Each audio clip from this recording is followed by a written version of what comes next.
Hi friends, मैं आकांक्षा शर्मा जी की with आकांक्षा में आपका स्वागत करती हूँ। फ्रेंड्स, एफएसओ के लिए ये हमारी अगली क्लास है। कुछ पिछली बार जो पहली क्लास जो मैं लेके आई थी उसमें मैंने अपनी प्रैक्टिस सेट किए थे, और आज की जो क्लास है उसमें अपन प्रीवियस ईयर्स के क्वेश्चन करने वाले हैं। देखिए, प्रीवियस ईयर्स के क्वेश्चन हमारे एमपी के तो मिलेंगे नहीं, तो हम करने वाले हैं जो अदर स्टेट के क्वेश्चन आए, जैसे कि झारखंड में पूछे गए हैं, अभी राजस्थान में पूछे गए हैं, तो उनका ही कलेक्शन बहुत ज़्यादा हो जाएगा। और उन्हीं को पढ़ने बैठोगे ना, तो उन्हीं को पढ़ने में आपको कम से कम 1 डेढ़ महीना लग जाएगा, और एक अंदाज़ा भी बन पाएगा कि किस प्रकार के क्वेश्चन आते हैं। तो जैसे कि हमारी एक क्लास अगर PYQ की रहेगी तो एक क्लास प्रैक्टिस क्वेश्चन की रख देंगे और एक थ्योरी की रख देंगे, क्योंकि इनको भी करना जरूरी है। इससे हमको पता चलता रहेगा कि कैसे क्वेश्चन आ रहे हैं। सुपरवाइजर का पेपर अभी एंड ही होने वाले हैं, तो उसके बाद अपन FSO और MPPSC पे ही कंसंट्रेट करेंगे। इसके अलावा MPPSC की भी वीडियो लेकर आऊँगी। तो चलिए स्टार्ट करते हैं। पहला क्वेश्चन देखिए, ये राजस्थान के पेपर का क्वेश्चन है, राजस्थान में आया हुआ है। किस जीन को डालकर जेनेटिक इंजीनियरिंग द्वारा नर बंधक या नर बांझ पौधे पैदा किए जाते हैं? कौन सा ऐसा जीन होता है जिसको डालकर जेनेटिक इंजीनियरिंग द्वारा नर बंधक या बांझ पौधे पैदा किए जाते हैं? तो इसका आंसर है बार्नेज जीन। कौन सा? बार्नेज जीन। याद रखना, बार्नेज जीन। देखो, ये यहाँ पर जिन लोगों का एग्रीकल्चर सब्जेक्ट नहीं है, केमिस्ट्री सब्जेक्ट नहीं है, मेन उन्होंने केमिस्ट्री नहीं पढ़ा है, एग्रीकल्चर नहीं पढ़ा है, जो मेडिसिन से नहीं है, हर जो स्टूडेंट है उसको कहीं ना कहीं किसी न किसी सब्जेक्ट में प्रॉब्लम आने वाली है, क्योंकि इसमें ये जो 10 यूनिट बटी हुई हैं ये बहुत ज़्यादा कठिन है। जो एग्रीकल्चर वाले होंगे उनको एग्रीकल्चर सरल लगेगा, जो केमिस्ट्री वाले होंगे उनको केमिस्ट्री सरल लगेगा, जो मेडिसिन वाले होंगे उनको मेडिसिन सरल लगेगा। अब जो केमिस्ट्री बैकग्राउंड के होंगे उनको ये वाला टॉपिक कठिन लगेगा। इन टॉपिक के लिए आपको ट्रिक से ही याद करना पड़ेगा। भले ही वो एग्रीकल्चर वाले भी हों, लेकिन इतने कठिन कठिन वर्ड है ना, कि जैसे कि किसी का बॉटनिकल नेम, पूरे जितने भी प्लांट हैं उनके बॉटनिकल नेम, जंतु है उनकी नस्ल हैं तो उनके आपको पता होना चाहिए, उनके जो नाम होते हैं, है ना, और उनका जीवन काल, अवधि, ये सारी चीज़ें आपको याद करना है, जो ट्रिक द्वारा ही आप याद कर पाएंगे। नर बांझ पौधे उत्पन्न करने के लिए बॉर्नेज जीन का उपयोग किया जाता है, और ये बॉर्नेज जीन क्या होता है? एक राइबो न्यूक्लियस जीन होता है। क्या होता है? एक राइबो न्यूक्लियस जीन होता है, मतलब ये राइबोस से मिलकर बना होता है, और राइबो न्यूक्लियस जीन ये होता है। ये क्या करता है? कैसे बांझ बांझ करेगा ये पौधे को? ये ऐसे बांझ बांझ करेगा कि जो पौधों की कोशिकाओं में RNA पाया जाता है, पौधों की कोशिकाओं में जो RNA पाया जाता है उसको तोड़ देता है, या ये बोले कि उसके तोड़ने में हेल्प करता है, जिससे जो पौधा हो जाता है वो बांझ हो जाता है। ठीक है, तो किस जीन को डालकर जेनेटिक इंजीनियरिंग द्वारा नर बंधक या बांझ पौधे पैदा किए जाते हैं? तो याद रखना, किस जीन को डालकर किया जाता है? बार्नेज जीन को डालकर किया जाता है। एक और इससे मिलता जुलता क्वेश्चन याद रखना, ये तो हो गया जीन का उपयोग। एक क्वेश्चन आ सकता है कि नर बांझ पौधे उत्पन्न करने के लिए, नर बांझ पौधे उत्पन्न करने के लिए किस रसायन का उपयोग करा जाता है? नर बांझ पौधे उत्पन्न करने के लिए किस रसायन का उपयोग किया जाता है? तो कोलचिसिन। कौन सा? कोलचिसिन। कोलचिसिन रसायन का उपयोग करते हैं नर बांझ पौधे उत्पन्न करने के लिए। ये भी आपको याद रखना है। नर बांझ पौधे अगर रसायन का पूछेंगे तो कोलचिसिन आ जाएगा, अगर जीन का पूछेंगे तो वॉर्नेज जीन आ जाएगा। ठीक है, ये दोनों ही याद रखिएगा। वार्नेज जीन, अब अगर पूछे कि वार्नेज किसके प्रति संवेदनशील होता है, वार्नेज जीन के बारे में भी पूछ सकते हैं। तो किसी भी पौधे को ठंड के प्रति एक प्रतिरोधक क्षमता विकसित करने के लिए सक्रिय बनाते हैं। तो बार्नेज जीन जो होता है एक ऐसा पौधा, एक ऐसा जीन होता है जो पौधों में पाया जाता है, और ये जो जीन होता है पौधों को ठंड के प्रति संवेदनशील बनाता है। किसके प्रति? ठंड के प्रति। ये भी पूछ सकते हैं कि कौन सा जीन पौधों को ठंड के प्रति संवेदनशील बनाता है? तो बार्नेज जीन है जो पौधों को ठंड के प्रति संवेदनशील बनाता है। ठीक है, ये तो हो गया हमारा वार्निश जीन के बारे में, आपको पता चल गया ये बांझ पौधे उत्पन्न करता है, ठंड के प्रति संवेदनशील होता है। अब ये बीटी क्या होता है? बीटी क्या होता है? इसको हम बैसिलस थुरिंजिएंसिस बोलते हैं, बैसिलस थुरिंजिएंसिस बोलते हैं। बीटी आपने सुना होगा, बीटी कपास आपने सुना होगा, बीटी बैगन आपने सुना होगा, ये सारी चीज़ें आपने बीटी के बारे में सुनी होगी। तो ये बीटी टॉक्सिन क्या होता है? ये एक जीवाणु से प्राप्त किया जाता है। किससे प्राप्त किया जाता है? जीवाणु से या बैक्टीरिया से प्राप्त किया जाता है। और जितने भी जीवाणु होते हैं वो विषाणु होते हैं, उनमें प्रोटीन होता है। तो ये जीवाणु से प्राप्त किया जाता है, जो एक विशेष प्रकार के प्रोटीन को उत्पन्न करता है, जो कीटों के लिए विषैला होता है। अब अगर ये बीटी टॉक्सिन है, किसी में हमने किसी पौधे में डाल दिया, तो ये क्या करेगा बीटी टॉक्सिन जीन, कि उस पौधों में अगर कोई कीट आक्रमण करेगा, जैसे कि सपोज करो ये पौधा बना हुआ है, अब ये पौधा बना हुआ है, हमने इसमें क्या किया है, हमने इसमें डाल दिया है क्या, बीटी जीन हमने इसमें डाल दिया है। अब यहाँ पे कोई भी अगर बैक्टीरिया आके यहाँ पे आक्रमण करेगा, तो ये बीटी क्या करेगा, उसको निष्क्रिय कर देगा। मतलब ये कह सकते हैं कि ये पौधे को कीटों से बचाता है BT toxin gene.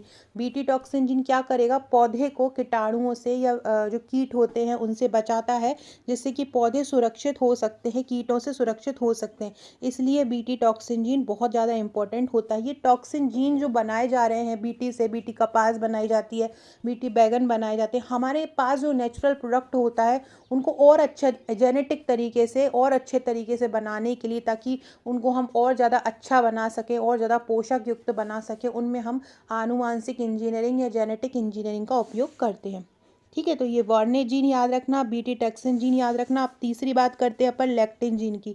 Lectin gene पौधों में भी पाया जाता है और जानवरों में भी पाया जाता है। ये लेक्टिन प्रोटीन को उत्पन्न करता है। लेक्टिन जीन किसको उत्पन्न करता है, लेक्टिन ही प्रोटीन को उत्पन्न करता है। और ये लेक्टिन प्रोटीन क्या करता है, कोशिकाओं की सतह पर शुगर के अणु पाए जाते हैं, शुगर के मॉलिक्यूल पाए जाते हैं, उनको बांधने का काम करता है या उनको पहचानने में मदद करता है। लेक्टिन प्रोटीन जो होता है, जो कोशिकाएं होती हैं उनकी सतह पर जो शुगर अणु होते हैं उनको पहचानने में और उनको बांधने में सहायता करता है। इसके अलावा ये प्रतिरक्षा प्रतिक्रिया में महत्वपूर्ण भूमिका भी निभाता है, कोशिका का वृद्धि भी करता है, जैविक अनुसंधान में भी उपयोग होता है और चिकित्सा में भी इसका उपयोग होता है। ठीक है, ये तीनों समझ में आए आपको। मेन वार्ने जीन का याद रखना, बीटी का याद रखना, कीटों से बचाता है। और ये चौथा है काइटिनेज जीन। काइटिनेज जीन क्या होता है, काइटिनेज जीन का उपयोग जैविक नियंत्रण में किया जाता है। जैविक नियंत्रण में किया जाता है या फंगल नियंत्रण में किया जाता है। जैविक नियंत्रण और फंगल नियंत्रण में इसका उपयोग किया जाता है। किसमें, जैविक नियंत्रण और फंगल नियंत्रण में इसका उपयोग किया जाता है। किसका, काइटिनेज जीन का।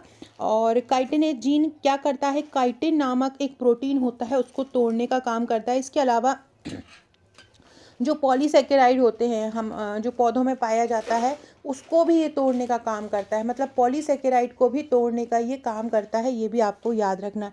तो किस जीन को डालकर जेनेटिक इंजीनियरिंग द्वारा नरभंजक पौधे उत्पन्न किए जाते हैं, वार्ने जीन। बीटी क्या करता है, पौधों को कीटों से बचाता है। लेक्टिन जीन क्या करता है, लेक्टिन जीन कोशिकाओं को बांधने का काम करता है। और काइटिनेज जीन क्या करता है, काइटिनेज जीन जो काइटिन नामक प्रोटीन होता है या बोल सकते हैं पॉलीसेकेराइड को तोड़ने का काम करता है। ठीक है, चलिए अगला देखते हैं। कुछ क्लोन ऐसे होते हैं जो पादप रोग प्रतिरोधक जीनों की सूची दी, कुछ क्लोन पादप रोग प्रतिरोधक जीनों की सूची दी गई है। इनमें से कौन टमाटर के लिए नहीं है, इनमें से कौन ऐसा है जो टमाटर के लिए नहीं है। देखो, पीटीओ टमाटर के लिए होता है और सीएफ भी टमाटर के लिए होता है। क्लोन पादप होते हैं। क्लोन पादप क्या होते हैं, सबसे पहले आपको यही पता होना चाहिए। तो क्लोन पादप रोग क्या होते हैं, जो पौधों की कोशिकाओं में वायरस या बैक्टीरिया के कारण उत्पन्न होते हैं। क्लोन पादप रोग क्या होते हैं, ये इसकी टर्म आप समझिए पहले कि क्लोन पादप रोग क्या होते हैं। तो क्लोन पादप रोग क्या होते हैं, जो पौधों की कोशिकाओं में वायरस या बैक्टीरिया के कारण उत्पन्न होते हैं। या तो वायरस के कारण उत्पन्न होते हैं या किसके कारण उत्पन्न होते हैं, या बैक्टीरिया के कारण उत्पन्न होते हैं, उनको हम क्लोन पादप रोग बोलते हैं। ये रोग पौधों की पत्तियों, तनों और जड़ों में दिखाई देते हैं। मतलब पत्तियों में भी दिखाई देते हैं। आपसे पूछ सकते हैं जो क्लोन पादप रोग होते हैं क्या पत्तियों में दिखते हैं या जड़ों में दिखते हैं या तनों में दिखते हैं। तो याद रखना, पत्तियों, तनों और जड़ों में, तीनों में ही ये दिखाई देते हैं और पौधों की वृद्धि और उत्पादन को प्रभावित करते हैं। किसको प्रभावित करते हैं, पौधों की वृद्धि को, उत्पादन को प्रभावित ये करते हैं। ठीक है, ये चीज़ याद रखिएगा। इस क्लोन पादप रोग के लक्षण क्या होते हैं? क्लोन पादप रोग के लक्षण में सबसे पहला होता है पत्तियों का पीलापन। मतलब क्या होती है इसके कारण, अगर ये किसी को हो जाता है क्लोन पादप रोग, मतलब पादप पे अगर कोई वायरस आक्रमण कर देता है या बैक्टीरिया आक्रमण कर देता है तो क्या हो जाती है पत्ती, अपन कैसे पहचान सकते हैं? जो पत्तियों का रंग होता है वो पीला हो जाता है। पत्तियां कैसी हो जाती हैं? पीली हो जाती हैं। जो तने होते हैं वो कैसे हो जाते हैं? झुक जाते हैं। पत्तियां पीली हो जाती हैं, तने कैसे होते हैं? झुक जाते हैं। जड़ें जो होती हैं वो सड़ जाती हैं। जड़ें कैसी, जो जड़ें डूबी हुई होती हैं वो सड़ जाती हैं और फूल भी नहीं आते हैं। ठीक है, इसका कारण क्या हो सकते हैं? वायरस का आक्रमण, बैक्टीरिया का आक्रमण या कीट का आक्रमण हो सकता है। नियंत्रण करने के लिए हमें ऐसे बीजों का उपयोग करना चाहिए जो रोग मुक्त हो। बीटी जीन का उपयोग करना चाहिए। फफूंदनाशक का भी उपयोग हम इसमें कर सकते हैं। ठीक है, अब ये मैंने आपको बता दिया कि क्लोन पादप रोग क्या होते हैं, जो वायरस बैक्टीरिया के आक्रमण के कारण होते हैं। इनके कारण पत्तियां झड़ जाती हैं, जड़ें सूख जाती हैं, फूल नहीं आते हैं। अब इनमें से ये बताना, इनमें से कौन सा टमाटर के लिए नहीं है? तो एक L6 नहीं है और एक HM1 नहीं है। बाकी PTO और CF जो है वो टमाटर के लिए रोग प्रतिरोधक जीन होते हैं और L6 और HM1 नहीं होते हैं। L6 और HM1 है तो प्रतिरोधक उत्पन्न करने वाले, लेकिन ये टमाटर के लिए नहीं होते। L6 जीन विभिन्न प्रकार के रोगों में प्रतिरोधकता उत्पन्न करने का काम करते हैं। ये वायरस के प्रति भी प्रतिरोधकता उत्पन्न करते हैं। और जो HM1 जीन होते हैं वो फंगल के प्रति प्रतिरोधक होते हैं। HM जो जीन होते हैं वो किसके प्रति होते हैं? फंगल के प्रति प्रतिरोधक होते हैं। ठीक है, चलिए नेक्स्ट देखते हैं। चलो अगला क्वेश्चन देखते हैं। भारतवर्ष में बंजर भूमि का सबसे बड़ा हिस्सा किस राज्य में है? कोई भी मतलब थोड़ा बहुत भी कहीं से पढ़ा होगा तो भी कर लेगा। राजस्थान जो है, राजस्थान में हमारे भारत में सबसे बड़ा मरुस्थल है और राजस्थान में ही सबसे ज़्यादा बंजर भूमि पाई जाती है। ठीक है, उसके बाद पुणे में भी एक ऐसा क्षेत्र पाया जाता है जो बंजर है। वहाँ पर पहाड़ के कारण बारिश नहीं हो पाती है, तो वहाँ भी बंजर भूमि का हिस्सा पाया जाता है। लेकिन इन ऑप्शन में और हमारे भारत में सबसे ज़्यादा जो बंजर भूमि पाई जाती है, कहाँ पाई जाती है? राजस्थान में पाई जाती है। राजस्थान में ही क्वेश्चन ये पूछा गया था। अगला क्वेश्चन है, RMG62 किस फसल की एक किस्म होती है? RMG62 को हम rice tungro spherical virus resistance gene बोलते हैं। बाकी इसका फुल फॉर्म नहीं पूछा जाएगा। ये पूछा जाएगा कि ये किसकी किस्म होती है, तो ये मूंग की किस्म है। किसकी किस्म है? ये मूंग की किस्म है। RMG62 किसकी किस्म है? मूंग की किस्म है। देखो फ्रेंड्स, ये टॉपिक आपको ऐसे याद नहीं होगा। इसी कारण से इन सब की परेशानियों को दूर, आप कहीं भी पढ़ लीजिए, कितना भी बुक में पढ़ लीजिए, आपको लगता है कि आप ये देखकर पढ़ पाओगे इतने कठिन टॉपिक को, बहुत, और पढ़ भी पाओगे तो इसमें आपको बहुत ज़्यादा टाइम देना पड़ेगा। इसीलिए मैं आपके लिए लेके आई हूँ हमारा FSO का ट्रिकी बैच। ये ट्रिकी बैच में ये सारी ही चीज़ आपको बहुत ईजी हो जाएंगी। सारी चीज़ें मैं ट्रिक द्वारा याद कराऊंगी। जितनी भी फसल के जितने भी बॉटनिकल नेम होते हैं, जितनी भी उनकी किस्म होती हैं, जैसे कि चावल की कौन कौन सी किस्म है, भारत में कौन सी पाई जाती हैं, MP में कौन सी पाई जाती हैं, कौन सी सोयाबीन की किस्म है, कौन सी मूंग की किस्म है, कौन सी चावल की किस्में हैं, पूरा खाद्य पदार्थ आपको याद करना है। खाद्य जितनी भी तकनीकी होती है, फूड टेक्नोलॉजी होती है, जो भी नई नई किस्में आई हैं, जेनेटिक तरीके से हम बना रहे हैं, किन किन को मिला के बना रहे हैं, ये सारी चीज़ हमको याद होना चाहिए। और इस याद को कंप्लीट करने के लिए ही मैं ट्रिक लेके आई हूँ। ट्रिक द्वारा ये सारे ही टॉपिक कंप्लीट हो जाएंगे। 5 अप्रैल से क्लासेस स्टार्ट है, रजिस्ट्रेशन आरंभ हो चुके हैं। 125 या 130 बच्चे हो चुके हैं। 150 बच्चे तक जो हमारे कोर्स का रेट रहेगा वो 2999 रहेगा। उसके बाद जो रेट होगा इसका 4999 हो जाएगा। इसमें क्या क्या मिलेगा एक बारी देख लीजिए, अगर आपको समझ में आए तो आप परचेस कर लीजिएगा। देखिए फ्रेंड्स, सबसे मेन चीज़ इसमें मिलने वाली है आपको हस्तलिखित नोट्स। जैसे कि गूगल पे बहुत सारा डाटा मौजूद है, इंग्लिश में भी है, हिंदी में भी है, बट पढ़ने लायक कि हमको पढ़ना क्या है, to the point, easy language में समझने वाला, ये हमारे हस्तलिखित नोट्स में मिलेगा। रिकॉर्डेड वीडियो मिलेंगे आपको हर टॉपिक के ट्रिक के साथ।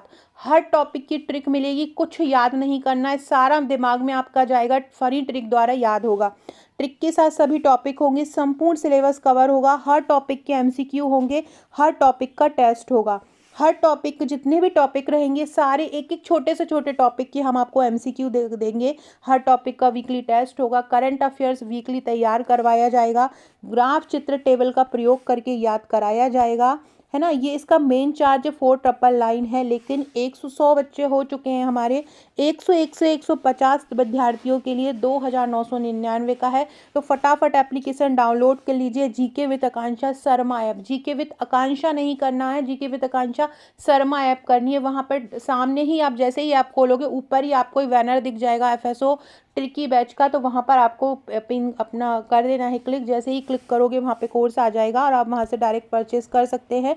किसी भी प्रकार की समस्या आने पर आप मुझे व्हाट्सअप भी कर सकते हैं। कोई और जानकारी लेना हो तो भी आप मुझे व्हाट्सअप कर सकते हैं, है ना। ये पूरा ट्रिकी बैच है। कठिन से कठिन टॉपिक ट्रिक द्वारा याद होगा, हस्तलिखित थ्योरी नोट्स होगा, टॉपिक वाइज एमसीक्यू होंगे, वीकली टेस्ट सीरीज होगा, विभिन्न राज्यों में पूछे गए प्रश्नों को सॉल्व करवाया जाएगा। जैसे जो अभी मैं करवा रही हूँ ऐसे ही वहाँ पर कम से कम 1000 प्लस प्रश्न हमने फाइंड किए हैं जो अलग अलग स्टेट में पिछले 5-10 सालों में पूछे गए हैं, वो सारा हम करवाएंगे।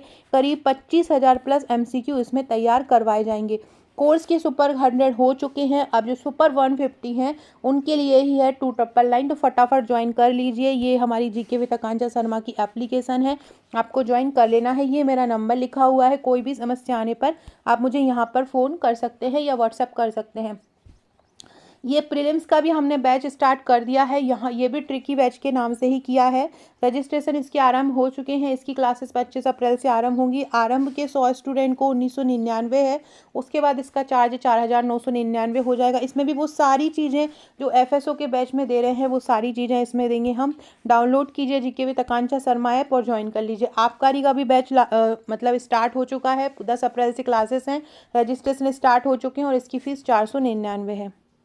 इसलिए मैं एफएसओ का लेके आई हूँ ट्रिकी बैच, क्योंकि इसके टॉपिक बहुत कठिन है। ये नाम तो ठीक है, इसमें इतने सारे अधिनियम हैं, करीब इसमें 15-20 अधिनियम आपको एफएसओ बैच में दिए गए हैं और इनकी धाराएं बहुत हैं। जैसे कि हमारा जो सबसे पहला टॉपिक होगा, जो हमारी 5 अप्रैल से क्लासेस रहेंगी, उसमें जो सबसे पहला टॉपिक मैं कराने वाली हूँ यूनिट 10 का खाद्य सुरक्षा मानक अधिनियम कराने वाली हूँ, क्योंकि ये बहुत बड़ा टॉपिक है। 2 या 3 दिन में कंप्लीट होगा। खाद्य सुरक्षा मानक अधिनियम 2006, इसमें क्या है 102 धाराएं हैं और आपको 102 की 102 धाराएं याद करनी है। हर धारा में क्या कहा गया है ये आपसे पूछ सकते हैं। आपसे मतलब कोई नींद में भी पूछे ना कि खाद्य सुरक्षा आयुक्त की नियुक्ति किस धारा में की गई है, तो आपको पता होना चाहिए, क्योंकि आपको याद नहीं करना है। मैं ऐसी फनी ट्रिक से आपको याद कराऊंगी कि आपको ऑटोमेटिकली याद हो जाएंगी। जनरली अपन चलते फिरते जो वर्ड यूज़ करते हैं ना, हमें उसी भाषा में आपको याद करा दूंगी, तो ये सारा आपको याद हो जाएगा। हर फसल की किस्म, हर जंतु की नस्ल, ये सारी चीज़ें आपको ट्रिक द्वारा याद हो जाएंगी, उसकी गारंटी मेरी है। ये एग्ज़ाम जो है बहुत समय बाद आ रहा है, 17 साल बाद आ रहा है। इसके लिए आपको जितना जितना आपके अंदर है, जितनी ताकत है, सारी आप झोंक दो। स्पेशली उन स्टूडेंट्स के लिए जो एमपीपीएससी के हैं और बहुत समय से एक अधिकारी वाली जॉब की तलाश में है, कुछ छोटी मोटी जॉब कर रहे हैं और उनको लग रहा है कि नहीं मुझे अधिकारी बनना। और ये तो आप जानते ही हैं इस पोस्ट की मतलब इसकी व्यापकता की, मतलब ये कितनी बड़ी पोस्ट है और एक ऑफिसर ग्रेड की पोस्ट है। तो मतलब आप अपना ये सोचिए कि मेरे को बस अपने दिमाग में ये याद रखिए 14 दिसंबर और 14 दिसंबर को याद रख के बस करना है। अगर मेरा कोर्स ज्वाइन करना चाहते हैं तो पहली क्लास से ही ज्वाइन कर लीजिएगा, क्योंकि हम जो अपन मंडे टू फ्राइडे पढ़ेंगे उसका हर संडे को टेस्ट होगा, तो जिससे पूरा का पूरा रिवीजन होता जाएगा और आपका एक रूटीन बना रहेगा, है ना। तो जो भी ज्वाइन करना चाहते हैं फटाफट ज्वाइन कर लीजिएगा। एप्लीकेशन की लिंक कमेंट बॉक्स में डाल दूंगी। अगला क्वेश्चन है, मूंग फसल की जमाव को क्या कहते हैं। अगर मूंग की फसल जम जाती है तो उसको जमाव को क्या कहते हैं। सबसे पहले तो इसको एपीजीएल बोलते हैं, याद रखिएगा। ये एपीजीएल क्या होता है, एपीजीएल को हम क्या कहते हैं। जब एपीजीएल क्या होता है, पौधों में बीज के अंकुरण के बाद भ्रूण का जो तना होता है, देखो बीज है, ये जैसे एक सतह है, यहाँ पे एक बीज पड़ा हुआ है। अब ये बीज में अंकुरण हो गया, ये बीज में अंकुरण हो गया। अंकुरण के बाद भ्रूण जो होता है, बीज का जो भ्रूण होता है उसका तना ऊपर की ओर ना बढ़ने की बजाय कहाँ बढ़ता है, मिट्टी की सतह की ओर बढ़ जाता है, मिट्टी की ओर बढ़ने लगता है। इस प्रकार के पौधों में बीज पत्र जो होते हैं वो मिट्टी के ऊपर निकलते हैं और पत्तियां मिट्टी के ऊपर विकसित होती हैं। इनको हम बोलते हैं एपीजियल। मूंग की फसल जो जम जाती है उसको हम इसी प्रकार से एपीजियल बोलते हैं। इसके अलावा मक्का, गन्ना, कपास, इनमें भी यही होता है। एपीजियल का विपरीत होता है हाइपोजियल। एपीजियल का विपरीत क्या होता है, हाइपोजियल होता है। इसमें बीज के अंकुरण के बाद भ्रूण का तना मिट्टी के नीचे बढ़ता है। और पत्तियां मिट्टी के नीचे निकलती हैं, जबकि एपीजियल में पत्तियां मिट्टी के ऊपर निकलती हैं। और हाइपोजियल में हाइपो मतलब नीचे, हाइपो का मतलब भी होता है नीचे, मतलब कम, है ना। तो जब हाइपोजियल होता है तो मिट्टी के नीचे पत्तियां निकलती हैं और एपीजियल में मिट्टी के ऊपर पत्तियां निकलती हैं, ठीक है। तो मूंग के जमाव को हम क्या बोलते हैं, मूंग फसल के जमाव को एपीजियल बोलते हैं। ये पौधों की वृद्धि और विकास के संदर्भ में उपयोग किया जाता है।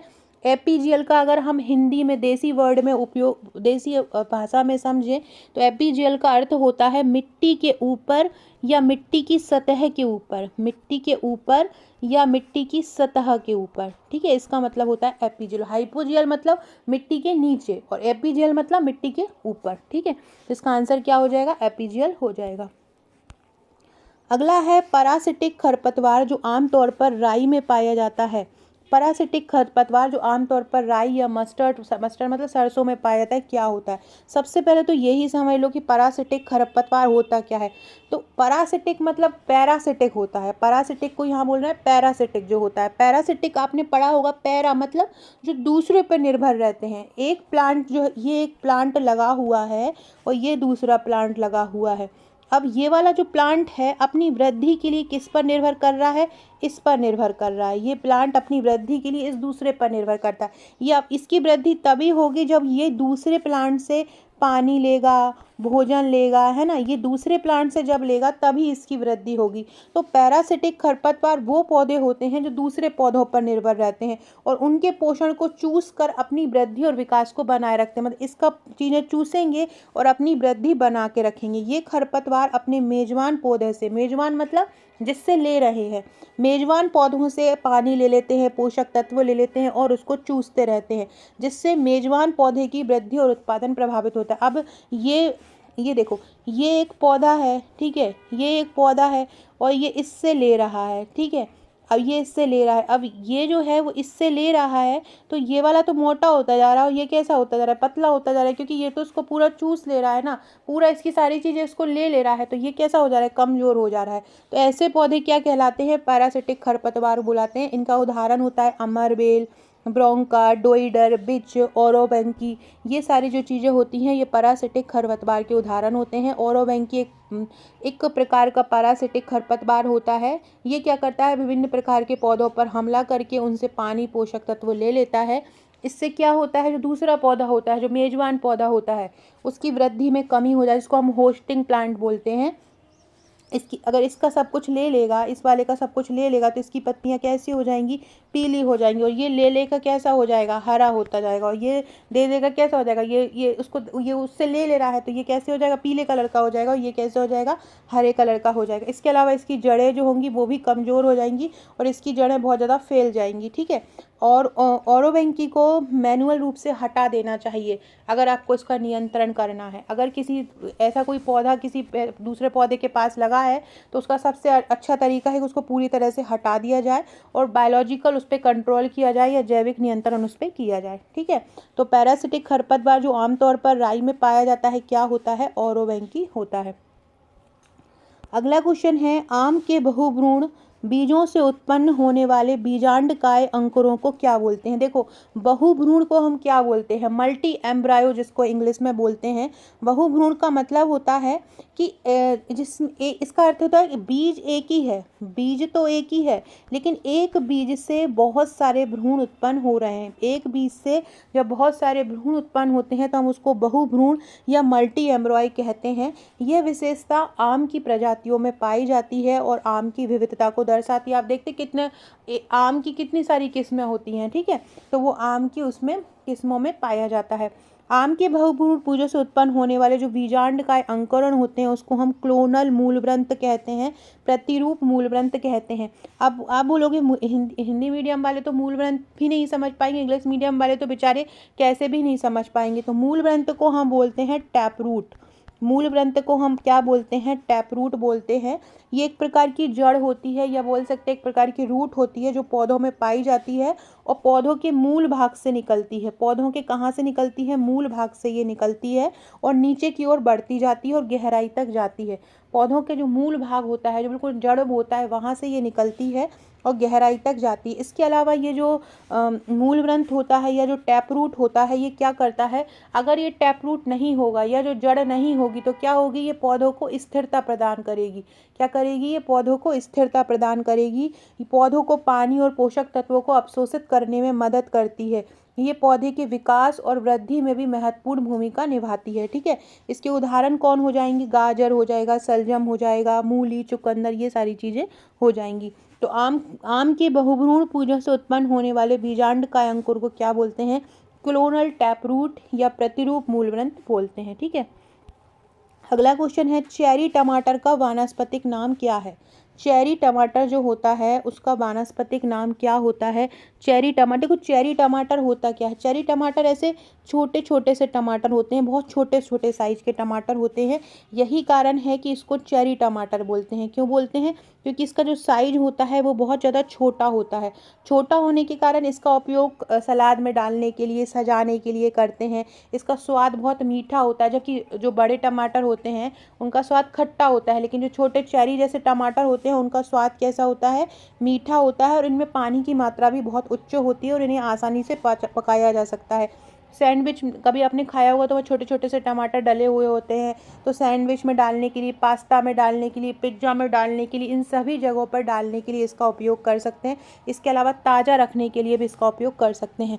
चेरी टमाटर का वानस्पतिक नाम क्या है? लाइकोप्रेसिकॉन सेरासिफॉर्मी एस्कुलेंटम वेराइटी, ये नाम होता है इसका। अब आप, यही मैं बोल रही थी आपको कि ऐसे बॉटनिकल नेम आएंगे, आप इनको नॉर्मल याद नहीं कर पाओगे। आप खुद भी कहीं भी बुक्स में पढ़ लो, कहीं भी पढ़ लो, पढ़ तो आप पाओगे, समझ आप पाओगे, सारे टीचर्स अच्छे होते हैं, लेकिन ट्रिक जो जो लगानी पड़ी नॉर्मल आपको याद नहीं होगा। पता चला आप एक लाइन याद करने के लिए ही अपना 15 से 20 मिनट दे दोगे, लेकिन हम आपको ट्रिकी बैच में ऐसे याद कराएंगे ना कि आपको चुटकियों में ट्रिक से याद हो जाएगा। जिन लोग मेरे से पीएससी का पढ़ते आ रहे हैं करीब 3-4 साल से, और ज़्यादा ही 5 साल हो गए होंगे लगभग, मैं पीएससी पढ़ा रही हूँ और पीएससी के टॉपिक में कुछ बहुत ज़्यादा यूट्यूब पर भी ट्रिक से कराती हूँ, तो वही ट्रिक आपको एग्ज़ाम हॉल में काम आती है। तो वैसे ही ट्रिक द्वारा हमने हमारा पूरा बैच ही आरंभ कर दिया है। तो जिन लोगों को एफएसओ 100% निकालना है, याद नहीं होता, एक बार खुद भी पढ़ के देख लो। अगर नहीं होता है तो आप हमारा बैच ज्वाइन कर लेना, अभी 150 तक डिस्काउंट भी है। बाकी आप खुद से बुक से पढ़ के भी देख लो, अगर नहीं समझ में आता तो आप ज्वाइन कर सकते हैं।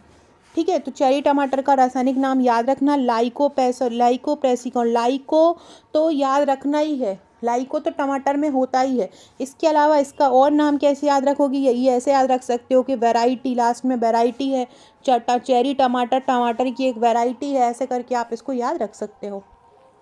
अगला है, रोजा डेमिस्क में तेल की मात्रा क्या होती है? रोजा डेमिस्क में तेल की मात्रा कितनी होती है? रोजा डेमिस्क जो एक प्रकार का बीज होता है, रोजा डेमिस्क, इसमें तेल की मात्रा कितनी होती है? तो इसमें जो तेल की मात्रा होती है वो 0.05% होती है। कितनी? 0.05% होती है। ठीक है, ये बीजों से निकाला जाता है। रोजा डेमिसियना बीज होता है जो कि सौंदर्य प्रसाधन में, दवाओं में उपयोग होता है, और इससे तेल निकाला जाता है। कितनी मात्रा होती है इसकी? 0.05% होती है। आपसे एक क्वेश्चन पूछूंगी, उसका मुझे कमेंट में आंसर दीजिएगा। क्वेश्चन है, सरसों का रासायनिक नाम या बॉटनिकल नेम बताइएगा। सरसों का बॉटनिकल नेम आप बताइएगा, सरसों का बॉटनिकल नेम बताइएगा। ये आप लोगों के लिए क्वेश्चन है, सारे लोग इसका कमेंट में आंसर दीजिएगा। इसके अलावा डिस्क्रिप्शन बॉक्स में आपको मेरे WhatsApp group, Telegram group, Facebook, Twitter, Insta का लिंक मिल जाएगा, ज्वाइन कर लीजिएगा। टेलीग्राम स्पेशली इसके लिए बनाया है, वहाँ पर आपको इसकी PDF मिल जाएगी। हमारी एप्लीकेशन पर भी आपको इसकी PDF मिल जाएगी। फ्री फोल्डर या यूट्यूब PDF वाले फोल्डर में चले जाइएगा। मैंने जो कल प्रैक्टिस सेट बनाया था उसकी PDF भी मिल जाएगी और इसकी भी PDF आपको वहाँ पर मिल जाएगी। अगला है, कौन सी फसल उच्च लवण सहिष्णु है? उच्च लवण का मतलब होता है वो ऐसी मिट्टी में फलती फूलती है जहाँ पे लवणता बहुत है, जहाँ पे क्षारीयता बहुत होती है। देखो उनको उच्च लवण स्तर वाली मिट्टी कहा जाता है। है ना। और इनमें सबसे मेन होती है चुकंदर, चुकंदर होती है। इसके अलावा बाजरा होता है, चुकंदर हो गया, बाजरा हो गया, ज्वार हो गया, है ना, गन्ना हो गया, नमक खरीफ मूंगली मूंगफली हो गई। ये ऐसी फसल है जो उच्च लवण वाली मिट्टी में उगती है, जहाँ पर उच्च लवणता होती है ना। हाई सॉल्टेड बोल सकते हैं, हाई सॉल्टेड सॉइल होता है। तो कौन सी फसल उच्च लवण सहिष्णु है? चुकंदर एक उच्च लवण सहिष्णु होती है। ये उच्च लवण स्तर वाली मिट्टी में अच्छी तरह से उग सकती है ना। इसके अलावा इसकी विशेषता क्या होती है कि इनकी जड़ें बहुत गहरी और मजबूत हो। चुकंदर आपने खाया होगा कितना मजबूत होता है, उसकी जड़ें भी जो होती हैं बहुत ज़्यादा गहरी होती हैं। तो चुकंदर की जड़ें कैसी होती हैं? गहरी और मजबूत होती हैं। उन्हें उच्च लवण स्तर वाली मिट्टी में भी पानी और पोषक तत्वों को अवशोषित करने में मदद मिलती है। इसके अलावा इसके पत्ते तने लवण के प्रति बहुत ज़्यादा सहिष्णु होते हैं, मतलब उसके प्रति संवेदनशील होते हैं। चुकंदर की जो जड़ें होती हैं वो लवण को मिट्टी से निकालकर पौधे के ऊपरी भाग में स्थानांतरित कर देती हैं। ठीक है। चुकंदर की उच्च लवण सहिष्णुता इसे ऐसे वाले जो स्थल होते हैं जहाँ पर क्षारीय मृदा होती है ना, वह या समुद्र तटीय क्षेत्र होता है, वहाँ पर उगने में मदद करते हैं। ठीक है। तो याद रखिएगा कौन सी फसल इनमें से उच्च लवण सहिष्णु है? चुकंदर है, ये भी उसमें उनमें ही आती है। अगला है टमाटर का बक आई रोट का रोग कारक क्या होता है? बक आई रोग क्या होता है? एक फंगल रोग होता है। बक आई रोट कैसा होता है? एक फंगल रोग होता है ना। पाइथोरेटा पारासिटिका, पाइथोरेटा पारासिटिका नामक एक फंगल के कारण ये हो जाता है। इसके अलावा फाइटोप्थेरा निकोटिनी भी इसका एक कारक होता है। इसके कारण क्या हो जाता है? टमाटर के फलों पर गोल भूरे रंग के धब्बे दिखाई देने लगते हैं। टमाटर पे ऐसे भूरे रंग के स्पॉट से दिखाई देने लगते हैं, जिससे समझ जाओ कि टमाटर को रोग हो गया है, टमाटर को बक आई रोग हो गया है। और जो टमाटर के ऊपर जो धब्बा बना होता है, धब्बों में काले कलर का निशान बना हुआ आता है। फलों की त्वचा पर फफोले पड़ जाते हैं और उनका आकार भी क्या होता है? असामान्य हो जाता है। कारण क्या होता है? बहुत ज़्यादा नमी में अगर टमाटर उग रहा हो, गर्म तापमान अगर आ रहा हो, जल अच्छे से नहीं निकल रहा हो, तो ये सारे कारण फंगई आई रोग के कारण हो सकते हैं। इसके लिए फसल चक्र एक नियंत्रण तरीका है। इसमें क्या करना चाहिए? फसल को बारी बारी से बदल बदल कर उगाना चाहिए। ठीक है। जिससे कि ज़्यादा टमाटर वाला जो क्षेत्र है ज़्यादा नमी ना रहे, इसलिए जल निकासी की व्यवस्था होना चाहिए और फंगल नाशकों का उपयोग भी इसमें करना चाहिए। अगला क्वेश्चन है, जो बाजरे का हरित वाली रोग है उसका रोग कारक क्या है? बाजरे का हरित वाली रोग, हरित वाली रोग को हम बोलते हैं green smut of pearl millet. क्या बोल सकते हैं? Green smut of pearl millet या ग्रीन ईयर रोग भी इसको बोलते हैं। ये किस प्रकार का रोग है? ये एक प्रकार का फंगल रोग है। कैसा रोग है? ये एक प्रकार का फंगल रोग होता है। ये बाजरे की फसल को प्रभावित करता है। और ये किसके कारण होता है? ये जो रोग होता है बाजरे का हरित वाली रोग जो होता है, स्क्लेरोस्पोरा जो होता है, वो सारे ही बाजरे के रोग होते हैं। स्क्लेरोस्पोरा ग्रैमीनिकोला, स्क्लेरोस्पोरा ग्रैमीनिकोला जो रोग होता है बाजरे का रोग होता है स्क्लेरोस्पोरा ग्रैमीनिकोला। ठीक है। ये बाजरे का हरित वाली रोग होता है। इसमें क्या होता है? इसको हरित वाली रोग इसलिए बोलते हैं कि बाजरे के पौधों के फूलों में हरे रंग के फफोले दिखाई देने लगते हैं। बाजरे के पौधों में क्या होता है? हरे रंग के फफोले दिखाई देने लगते हैं, इसलिए हम इसको क्या बोलते हैं? हरित वाली रोग बोलते हैं। फफोलों के अंदर फंगल के बीज होते हैं जो पौधों की वृद्धि और उत्पादन को प्रभावित करते हैं। कारण क्या होता है? आर्द्रता, गर्म तापमान, खराब जल निकासी, ये इसके कारण हो सकते हैं। वही फसल चक्र करो, स्वच्छता रखो, इसको नियंत्रण के तरीके होते हैं।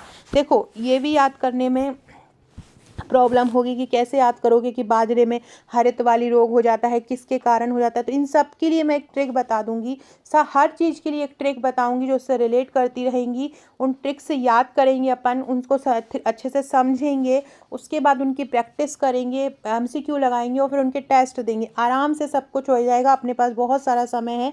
14 दिसंबर को एग्ज़ाम है। 14 दिसंबर के पहले ही अक्टूबर तक पूरा ही सिलेबस कंप्लीट करो, फिर नवंबर पूरा रिवीजन करो, दिसंबर रिवीजन करो, है ना। और अच्छे से ऐसी तैयारी करो कि एग्ज़ाम में बिल्कुल सिलेक्ट हो, कोई टेंशन ही ना रहे। अगला क्वेश्चन है, भारत में आमतौर पर उगाई जाने वाली फ्लिंट कॉर्न को किस नाम से जाना जाता है। ये कॉर्न क्या होता है, कॉर्न को हम मक्का बोलते हैं। और जो ये फ्लिंट कॉर्न एक प्रकार का ऐसा मक्का होता है जिसमें दाने क्या होते हैं, बहुत ज़्यादा कठोर हो जाते हैं। दाने कैसे हो जाते हैं, दाने बहुत ज़्यादा कठोर हो जाते हैं। और इसका उपयोग इस प्रकार के जो मक्का है उसका उपयोग पशुओं के चारे के रूप में करते हैं। ये बहुत ज़्यादा प्रतिरोधी होता है कीटों के प्रति। और इसमें के लिए कम पानी की आवश्यकता होती है। इसमें क्या होता है, इसमें क्या चाहिए होता है, कम पानी की इसमें आवश्यकता चाहिए होती है। और इसका उपयोग पशुओं के चारे में, औद्योगिक उत्पादन में, पारंपरिक व्यंजन में होता है। इसको किस नाम से जाना जाता है, जीमियस इंड्यूराटा के नाम से जाना जाता है। ये एक प्रकार की सोयाबीन की किस्म, जो जीमियस जो होता है ना, वो एक प्रकार की सोयाबीन की किस्म होती है। लेकिन ये इस प्रकार का क्वेश्चन पूछा गया था तो इसमें जीमियस इंड्यूराटा हो जाएगा। इसके अलावा ये भी याद रखना कि जो फ्लिंट कॉर्नर होता है, जो मोटा मक्के का दाना होता है, उसको कठोर मक्का भी हमारे यहाँ बोला जाता है। क्या बोला जाता है, उसको कठोर मक्का भी बोलते हैं। कठोर मक्का भी इसको बोला जाता है, या कटकी मक्का भी बोला जाता है। फ्लिंट कॉर्न को कठोर मक्का, कटकी मक्का भी बोला जाता है, ये भी आपको याद रखना है। ठीक है। सो फ्रेंड्स, ये था हमारा आज का वीडियो। बहुत ही शानदार टॉपिक था, बहुत ही शानदार प्रश्न थे प्रीवियस ईयर्स में आए हुए। इनको अच्छे से कर लेना। वीडियो अच्छा लगे तो लाइक शेयर सब्सक्राइब कर लेना। Okay friends, thank you.